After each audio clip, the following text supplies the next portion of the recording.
Hola, hola Iglesia de Panguipulli, ¿cómo están? Un abrazo para cada uno de ustedes. Quiero dejarle también el saludo de mi esposa y también de la iglesia que represento. Sean ustedes muy, muy bendecidos. Estamos en una serie de mensajes que tienen por fundamento el libro de Filipenses, una carta que el Señor nos entregó a través del apóstol Pablo y que tiene tanta sabiduría para nosotros, tanto en lo personal como también en lo colectivo como iglesia, y que es justamente en lo cual hemos estado reflexionando ya varias semanas. La serie tiene por nombre Comportamientos dignos de una iglesia. Qué importante es que la iglesia se evalúe a sí misma de manera sensata y pueda reconocer cuál es su comportamiento, su actitud, sus maneras, y que deben dar cuenta justamente del Evangelio que decimos creer y que tiene fundamento en nuestro Señor Jesucristo. Una iglesia de comportamiento digno con la vocación con la cual ha sido llamada, ha sido encomendada por el Señor, es una iglesia a la cual tú y yo podemos imitar. Y esto nos da el título del mensaje de este día, que es una iglesia para imitar. Y yo creo que es tan importante tener una iglesia, mirar, observar y que existan comunidades de fe que puedan ser de inspiración para cada uno de nosotros, que puedan impulsarnos a más, que puedan ponernos parámetros, ¿no?, de comparación, pero positivas, parámetros que nos permitan mostrarnos dónde estamos flaqueando. No existe la iglesia perfecta, por cierto que no existe, pero claro que hay iglesias que sus hermanos y hermanas quienes la componen tienen actitudes preciosas que hacen de esas comunidades de fe iglesias dignas de imitar. Yo quiero ser una iglesia así y quiero en lo personal decir lo que el apóstol Pablo nos dice en el libro de Filipenses, en el capítulo 3, en el verso 17. Mira cómo dice ahí, dice: hermanos, sed imitadores de mí y mirad a los que así se conducen, según el ejemplo que tenéis en nosotros. Qué tremenda certeza, seguridad en el espíritu debemos tener como para poder expresar este tipo de palabras. ¿Cuántos de nosotros podríamos decir con soltura hoy en día: querida, querido, imítame, sé como yo, sé como yo? Creo que requiere, por cierto, mucha responsabilidad, y muchos podrían decir: no, no, nadie puede decir eso. Bueno, el apóstol Pablo lo está diciendo, ¿no? Y por muy especial que fuese el apóstol Pablo como hombre, como ministro del Señor, bueno, pero es una persona a la cual tú y yo tenemos de inspiración, y en este caso incluso podemos llegar a imitar. Y creo que es muy importante para que tú y yo también podamos autoevaluarnos y decir: sí, Señor, si hay algo que debe cambiar en mí, que cambie, para que las personas puedan encontrar en mí alguien en quien imitar, y de esa manera, como dice el apóstol Pablo, imítenme así como yo imito a Cristo. En definitiva, estamos siguiendo las pisadas de nuestro Señor Jesús. Bueno, el primer punto que quiero señalarte en este texto que dice: hermanos, sed imitadores de mí. Bueno, las iglesias que son dignas de la vocación con la cual han sido encomendadas, llamadas, tienen en sus iglesias, tienen en la comunidad, en el conjunto de personas, tienen personas que las inspiran, ¿sí? Bueno, ¿qué cosas nos deben inspirar? Cuando estaba preparando este punto, pensé en tantas cosas que el apóstol Pablo podrían ser imitables, pero quise concentrarme justamente en aquellas cosas que el apóstol Pablo mismo enumera de alguna manera antes de sentenciar esta frase. Porque antes que él diga en el verso 17, hermanos, sed imitadores de mí, él nos presenta su vida de alguna manera en el mismo capítulo 3, y de este capítulo 3, que ya hemos visto varios temas, quiero mostrarte algunas cositas que son tan importantes para que tú y yo podamos considerar en términos de inspiración. Mira, el apóstol Pablo dice en el capítulo 3, versículo 1, dice: por lo demás, hermanos, gozaos en el Señor. Y creo que es tan importante la actitud de imitar a otros, imitar en su gozo. Hoy en día muchas personas, sus rostros no nos muestran la alegría de ser hijas e hijos del Señor. Si yo voy a una iglesia y soy nuevo, una persona nueva, y llego a una comunidad donde veo gente con rostros, cierto, tristes, con rostros melancólicos, con rostros que no expresan la alegría de ser un hijo del Señor, wow, yo entraría a pensar si esa gente de verdad de verdad tienen gozo en el Señor. Por cierto, el gozo no se expresa solamente con el rostro, ¿cierto? Porque el gozo es un fruto del Espíritu, no estamos hablando de una alegría, estamos hablando del gozo interior. Pero bueno, ese gozo se expresa de alguna manera a través de nuestras conversaciones, de nuestras reflexiones, de aquellas cosas que compartimos. Bueno, yo quiero una iglesia que me transmita gozo y yo quiero también, por cierto, transmitirlo. He conocido personas que son de mucha inspiración para mi vida porque aún en los momentos más difíciles que puedan estar viviendo, transmiten gozo y creo que son dignas de imitar. Ahí mismo, en el versículo 1, en la parte segunda, dice así: a mí no me es molesto el escribir las mismas cosas, y para vosotros es seguro. Una segunda actitud de inspiración es el sentido de servicio. Mira, el apóstol Pablo dice, para mí no es molesto volver a tener que decirle las mismas cosas de nuevo. ¿Cuántos de nosotros tenemos tan poca paciencia a veces con las hermanas y hermanos en nuestras iglesias o con distintas personas, ¿sí? Y pensamos que ya son casos perdidos, ¿no? Y ya no nos esforzamos un poco más para seguir trabajando con ellos en distintos ámbitos. Yo pienso en Jesús mismo, ¿no? En su tratamiento con los discípulos. Yo creo que muchos de nosotros hubiésemos perdido la paciencia mucho antes. ¿Te recuerdas cuando le hacían peticiones a los discípulos tan extrañas que tenían que ver con posiciones de privilegio en el cielo, ¿cierto? Que mandara rayos del cielo para destruir a las personas? Dice, bueno, Señor, tantos años que estoy con ustedes y todavía no entienden nada, ¿no? Bueno, el apóstol dice, para mí no me es molesto volver a repetir una y otra vez las mismas cosas. Yo creo que es importante reconocer en las iglesias cuando son perseverantes en amor con las personas. Y yo soy un caso de esos que tuvieron que tener mucha paciencia conmigo y doy gracias a Dios por el pastor, que fue mi pastor, que tuvo tanta paciencia, ¿cierto?, en mi vida, y eso para mí fue algo digno de imitar. Así que cuando la iglesia dice, ser imitadores de mí, y Pablo está diciendo eso, bueno, yo quiero imitar su gozo y también quiero imitar, por cierto, su sentido de servicio. Pero el versículo 2 dice algo más, dice, guardaos de los perros, guardaos de los malos obreros, de los mutiladores del cuerpo. Yo creo que, y observo en el apóstol Pablo, un tremendo sentido de vigilancia. Y creo que es tan importante que las iglesias sean vigilantes de la doctrina, de las buenas costumbres. Iglesias que sean vigilantes de que las modas no vengan a penetrar en las iglesias para transformar la esencia de lo que es la iglesia del Señor. No estoy diciendo abrirnos a nuevas posibilidades de ministerio, que por cierto que son muy importantes y no debemos enclaustrarnos en una manera de pensar anacrónica. No estoy diciendo eso. Lo que estoy diciendo es que debemos vigilar la fe. Y lo que hace el apóstol Pablo es un hombre que a través de sus cartas nos expresa todo un sentido de vigilancia permanente. Y yo creo que eso es algo digno de imitar.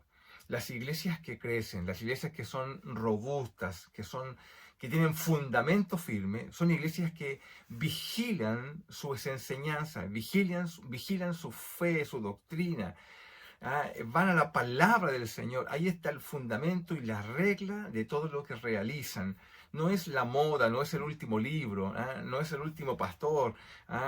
No, es la palabra del Señor y sobre ella mantenemos vigilancia permanente. Qué interesante es estas actitudes del apóstol Pablo. Pero hay una más.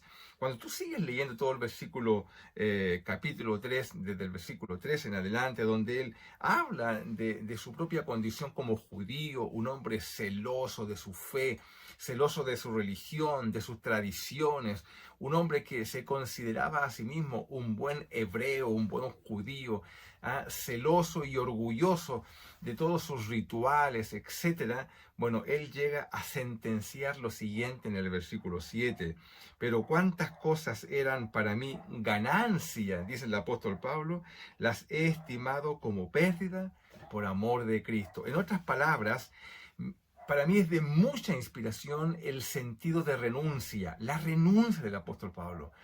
Qué hermoso es poder abrazarse de una iglesia donde las personas que la componen Son personas que tienen un buen sentido, una buena evaluación, una buena ponderación de la vida misma y de las cosas que nos ofrece la vida.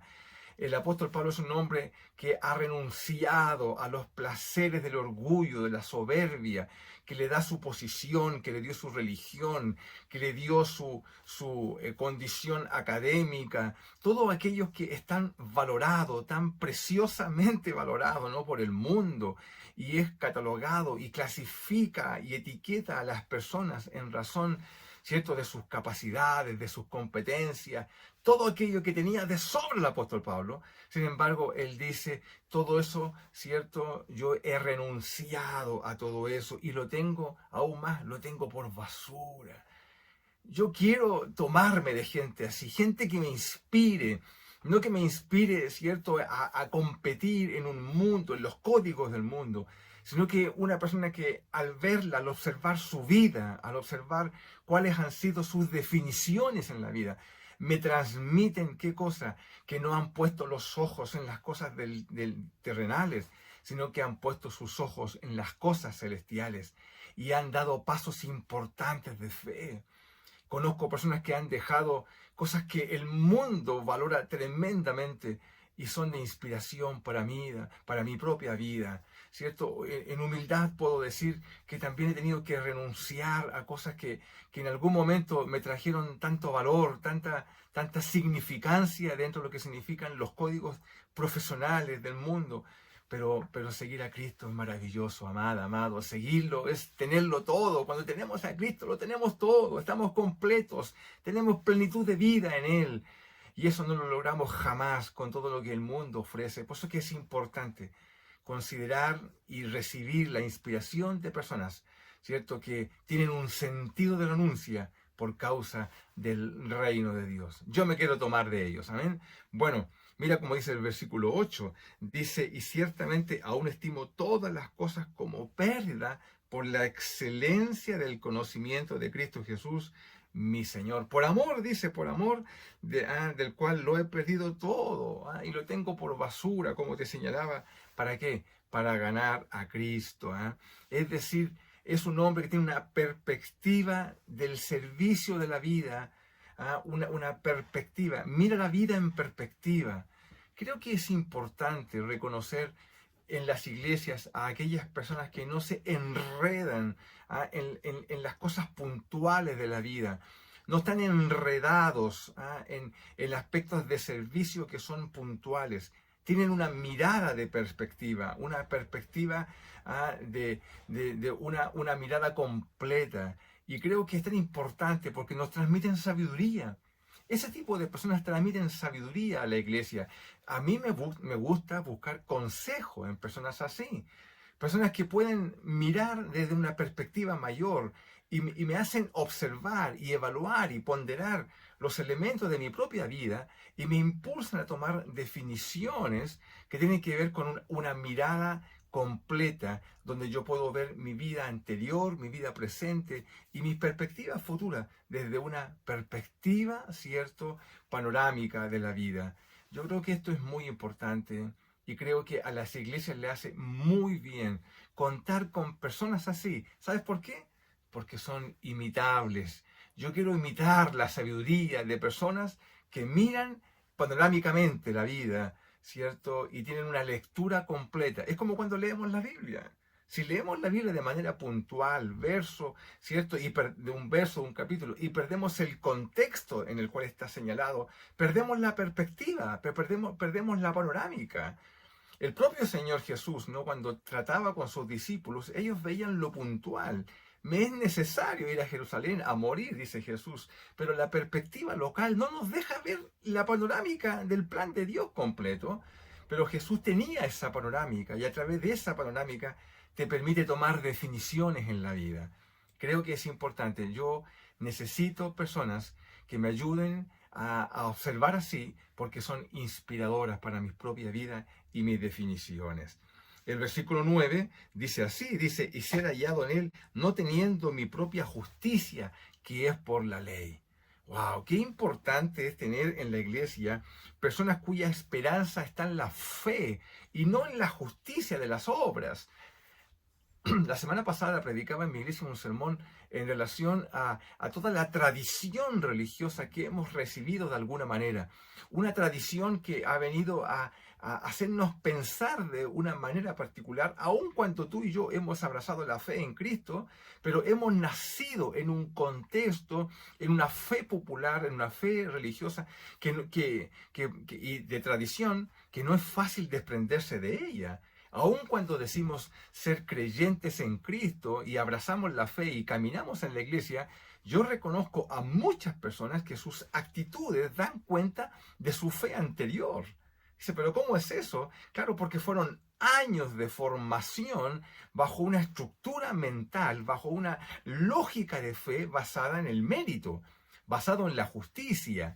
Y cuando tú estás configurado mentalmente para hacer cosas para ganar a Cristo, trabajar mucho, esforzarte mucho para ganarte la aceptación de Dios, y de un día a otro llegas a una fe basada en la fe, ¿cierto? A un acercamiento con Cristo basado en la fe, dice, wow, esto es un cambio de paradigma completo. Por mucho que tú hagas y trabajes, no vas a añadir nada a lo que Dios te ama. Dios te ama tal como eres, no por lo que haces, no por tus logros. Por eso que el apóstol Pablo dice ya que él tiene la esperanza puesta en la fe, no en la justicia de las obras. Ese tipo de personas son las personas que deben imitarnos, que deben ayudarnos para que los imitemos. Son personas que su fe está bien fundada. Y una iglesia que tiene personas así, ¿cierto? Que no descansan en sus méritos y por tanto la iglesia no tiene que ver con la meritocracia, sino que está basada en la fe y nos hace a todos iguales delante del Señor, una comunidad de iguales, donde todos tenemos la misma posibilidad de acercamiento a Dios. Bueno, esa iglesia es digna de imitar. Yo quiero una iglesia así, ¿no? Una iglesia que es digna de la vocación con la cual ha sido llamada, es una iglesia que se fundamenta en la fe y no en la justicia de las obras. Wow, podríamos hablar tanto de esto, ¿no? En fin, bueno, el apóstol Pablo tuvo que escribir una carta solamente para afirmar esto en una iglesia, ¿cierto? Con los Gálatas.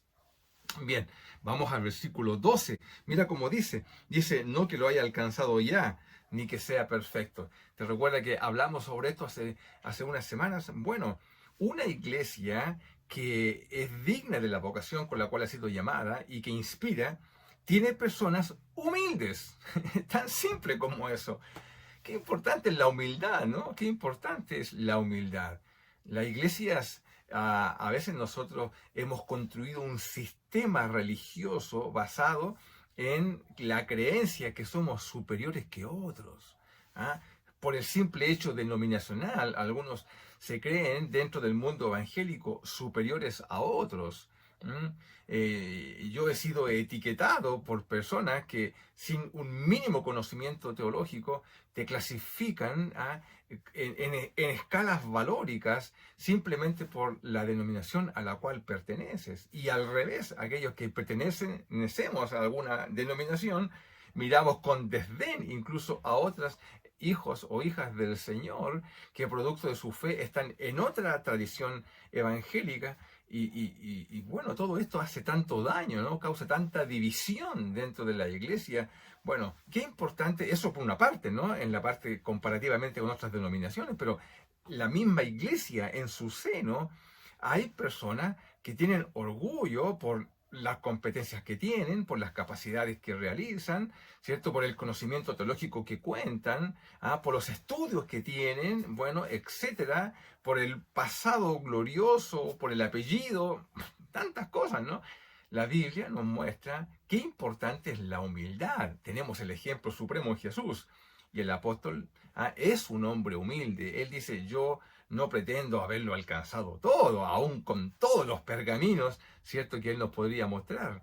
Yo creo que esto es una actitud que a mí en lo particular me bendice tanto de un hombre como el apóstol Pablo, que teniéndolo todo, ¿cierto? Todo el reconocimiento, el valor de todos sus contemporáneos en términos de su tradición de fe, era un hombre, ¿cierto? Que podría tener, ¿qué cosa? El abrazo de todo el mundo, el reconocimiento popular, pero él todo eso lo ha dejado de lado. ¿cierto? ¿Para qué? Para seguir las pisadas del Señor que se le reveló y que se mostró en toda su gloria allí cuando él iba camino a Damasco. Un hombre humilde. Bien, sigamos avanzando porque la Biblia nos dice que tiene más. Mira, el mismo versículo 12 nos dice, lo vimos hace unos días atrás, dice, pero que prosigo. Wow, yo quiero, este para mí es una cualidad de imitar. Gente perseverante, que sigue adelante. Las iglesias están llenas de gente que aparecen y desaparecen. ¿Ah? Una vez, hace muchos años, yo estaba en la iglesia, llevaba muy poquito. De hecho, quiero contarles que ayer 10, ayer, ustedes están en el día, esta semana, el día 10 de noviembre, cumplí 19 años como pastor de la iglesia. Entonces tengo mucha experiencia que contarles, ¿no? 19 años como pastor principal. Y al comienzo recuerdo que llegó una persona, se acercó a mí y me dijo así, me dijo, pastor, usted me bendice, pastor, yo quiero estar con usted, quiero acompañarlo, quiero decirle que voy a ser su mano derecha. Yo nunca lo había visto, a propósito, se sentó al lado mío y me contó muchas cosas, me dijo todo lo que él hacía y él quería servir al Señor, así que, pastor, este es el primer día en el cual yo voy a hacer una alianza, ¿cierto?, con usted para avanzar en la fe y entregarle todo lo que yo puedo entregar. Yo lo escuchaba solamente. Le dije, bueno, hermano, Dios te bendiga, eres bienvenido. Bueno, es la única vez que lo vi. La única vez que lo vi. Yo no le dije nada, digo, Señor, ¿dónde está la perseverancia? Y así tantos otros ejemplos, ¿no? De personas que nos dicen tantas cosas o que se presentan en momentos están efusivos en la fe, llenos de, ¿cierto? De un impulso impresionante, pero les dura poco. ¿Por qué? Porque su fundamento es emocional.